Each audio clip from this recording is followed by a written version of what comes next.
Magandang araw mga kabaksing.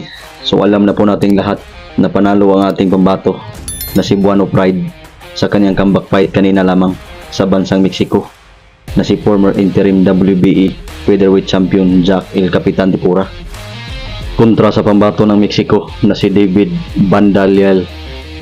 Tulog ang Meksikano mga kabaksing. Ito'y matapos masapol ng kanyang solidong suntok sa opening round pa lamang. So dahil sa panalo niyan mga kabaksing ay mukhang tuloy-tuloy na ang pagbabalik ni Tipura dahil under na rin siya ngayon sa pangangalaga ng Viva Promotions. So sana mga kabaksing sunod-sunod na ang mga laban ni Tipura at kanyang may panalo para muling makabalik sa tuktok o para maging kampiyon uli. Sa ngayon mga kabaksing ay may kartada si Jack Tipura na 24 wins, 80 knockout at may isang talo lamang. Samantala mga kabaksing ang kanyang tinalo kanina na si David Bandaliel ay bumagsak na ngayon ang kartada sa 3 wins, 3 knockout at may 12 losses. Samantala sa ibang balita mga kabaksing ay alam na po nating lahat na naganap na kanina ang weigh-in sa pagitan nila Ryan King Ray Garcia at WBC Super Lightweight Champion Devin The Dream Haney para sa kanilang laban bukas, kung saan nag-overweight sa timbang si Ryan Garcia mga kabaksing. Ito'y tumimbang ng 143.2 libras.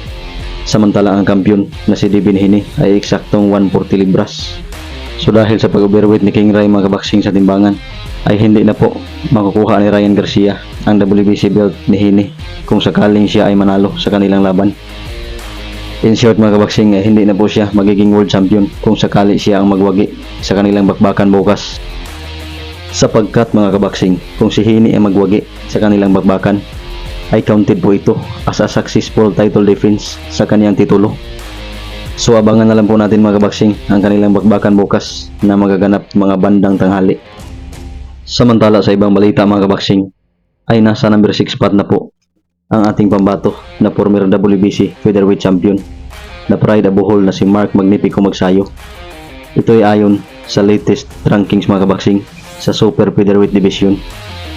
Agad namang nagpost si Magsayo mga kabaksing sa kanyang social media account na nagpapahiwatig na mukhang muli siyang sasabak sa boxing ring ngayong darating na buwan ng Hunyo. Samantala mga kabaksing ay kung matatandaan po ninyo ay una na po natin ay balita dito sa ating muntin channel ang nakaschedule na laban ni Sultan ngayong June 1 kontra sa pambato ng Thailand na si Jack Pan Sangtong. Ngunit sa pagkakataon na ito mga kabaksing ay hindi na po matutuloy ang nasabing bakbakan ni Sultan at ni Sangtong dahil itong pambato ng Thailand na si Sangtong ay hindi po pinayagan ng WBC Asia upang labanan si Sultan.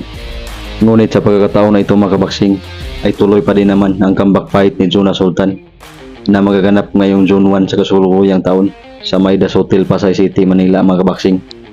At ang kanya ng makalaban mga kabaksing ay ang knockout artist ng Indonesia na si Placido Nuno na hawak ang napakatinding kartada na 9 wins, 7 knockout at isang talo lamang.